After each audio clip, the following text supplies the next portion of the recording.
नमस्कार दोस्तों। आज एक पुरानी फिल्म की बात करूंगा जिसका नाम है हम आपके हैं कौन। हम आपके हैं कौन फिल्म 1994 में रिलीज हुई थी, यानी कि 30 साल पहले। 5 अगस्त को 1994 को पहली बार रिलीज हुई। लेकिन मैं इसकी चर्चा क्यों कर रहा हूँ? सिर्फ इसलिए नहीं कि 30 साल पूरे हो गए हैं, बल्कि इसके साथ बहुत सारी कहानियाँ जुड़ी हुई हैं।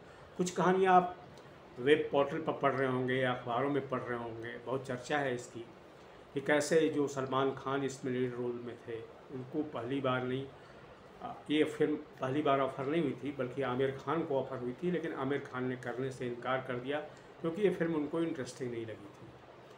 फिर फीमेल लीड रोल उसमें माधुरी दीक्षित थी, और माधुरी दीक्षित का कल्ट इस फिल्म के बाद तो बढ़ गया।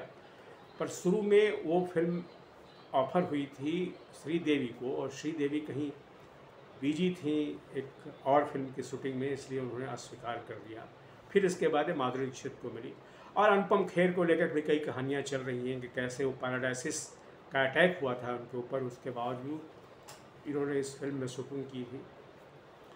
तो कई कहानियाँ चल रही हैं, लेकिन मैं इसीलिए इसकी चर्चा नहीं कर रहा हूँ। मैं दो चीज़ों की याद दिलाना चाहता हूँ। वो दो चीज़ें क्या हैं? पहली तो कि ये फिल्म जो थी 1982 में एक फिल्म आई थी, नदिया के पार।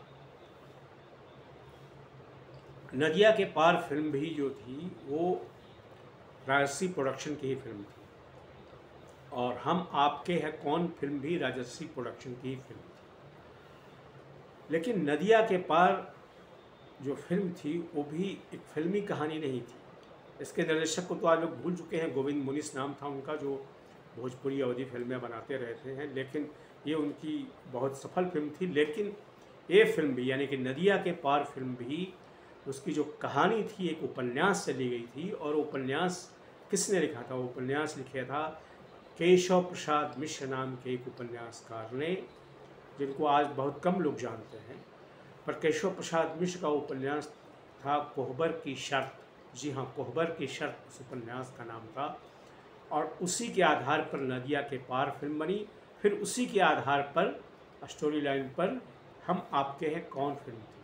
बस एक परिवर्तन किया गया था कि जो मूल उपन्यास है, यानी कोहबर की शर्त नाम का जो उपन्यास है, उसमें जीजा और शाली की शादी हो जाती है अंत में, और फिल्म में नहीं होती। फिल्म में जो प्यार करते हैं उनकी शादी होती है, यानी कि जीजा और शाली की शादी नहीं हो पाती। ये एक फर्क था। लेकिन मूल जो विचार था वो कोहबर की शर्त ही के जो विचार था उसी पर एक फिल्म बनी थी। और मैं इसलिए बता रहा हूँ कि आज बॉलीवुड में बहुत सारी असफलताएं बड़ी फिल्मों को मिली हैं। लगातार फिल्में पिट रही हैं। अक्षय कुमार की फिल्में पिट गई हैं, अजय देवगन की फिल्में पिट रही हैं। और इसके पीछे शायद एक कारण ये भी है कि आज हम ओरिजिनल जो कहानियाँ हैं उसको लेकर के फिल्म नहीं बना पाते, और कहीं न कहीं दूसरी कहानियों या बाहर की कहानियों और फिल्म को लेकर के फिल्म बनाते हैं, उनका एडाप्टेशन करते हैं, उनकी नकल करते हैं कई बार। और अंत में कई बार ये नकल सफल भी हो जाता है, लेकिन नकल आखिरकार नकल ही है। तो ओरिजिनल स्टोरी जो है, जो साहित्य में भी लिखी जा रही है, एक डिबेट है कि जो जो साहित्य में लिखा जा रहा है, सिर्फ हिंदी साहित्य नहीं बल्कि दूसरी भाषाओं के साहित्य में भी जो लिखा रहा है, उसको लेकर के फिल्में नहीं बन रही हैं। हालांकि ये कोई आत्यंतिक नियम नहीं है कि जो साहित्यिक कृति पर, उपन्यास पर जो फिल्म बने वही फिल्म सफल होगी, ऐसा कोई नियम नहीं है। लेकिन फिर भी एक ओरिजिनल स्टोरी की अपनी एक ताकत होती है। तो कोहबर की शर्त की जो ताकत थी, जिसने दो बड़ी हिट फिल्में दी, नदिया के पार 1982 में और 1994 में हम आपके हैं कौन। मुझे लगता है कि इस फिल्म को याद करते हुए बहुत लोग याद कर रहे हैं, कई तरह की स्टोरी जा रही है। लेकिन यह बात भी हमें याद रखनी चाहिए कि कई बार जो साहित्यिक कृतियों में भी जो बात होती है, वो कई बार आप कितना भी घाल-मेल कर लें, दूसरी फिल्मों की नकल करके, एडाप्टेशन करके बना लें, उनमें वो बात नहीं होती है।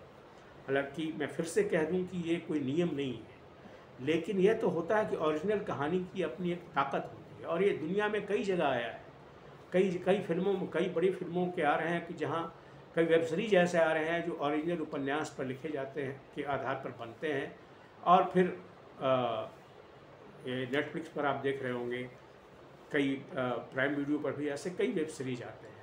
तो मुझे लगता है कि लिटरेरी इमेजिनेशन है। मैं यही बात करने के लिए आज का वीडियो कर रहा हूँ कि लिटरेरी इमेजिनेशन की तरफ भी हमारे फिल्मकारों का ध्यान जाना चाहिए, और हमेशा घालमेल करने में जो है दूसरी फिल्मों के नकल करने से ही आगे नहीं बढ़ना चाहिए। फिल्म नहीं बनानी चाहिए तो अब पिट जाएंगे। क्या हश्र हुआ है हाल की फिल्मों का, आप देख ही रहे होंगे। उलझ का क्या हाल हो गया, औरों में कहाँ दम था फिल्म का क्या हाल हो गया, सरफिरा का कहाँ कितना ख़राब स्थिति हो गई उसकी, ये देख रहे हैं। उसके उलट जो थोड़ी सी ओरिजिनल है, जिनमें आइडियाज़ वगैरह हैं, मुनिया जैसे की फिल्म थी, वो सफल रही। तो मुझे दोस्तों, मैं आज यही बात कहने के लिए वीडियो किया है कि कई बार साहित्यिक कृतियों में भी, उपन्यासों में भी, कहानियों में भी कुछ चीज़ें ऐसी रहती हैं जो हमें नए फिल्मी इमेजिनेशन की तरफ ले जाती हैं, सिनेमैटिक इमेजिनेशन की तरफ ले जाती हैं। आज के वीडियो में दोस्तों सिर्फ इतना ही। अगर आपको मेरी बात अच्छी लगी हो या बुरी भी लगी हो तो कृपया कमेंट बॉक्स में कमेंट ज़रूर कीजिएगा, और मेरे चैनल को सब्सक्राइब भी कर लें। Thank you very much.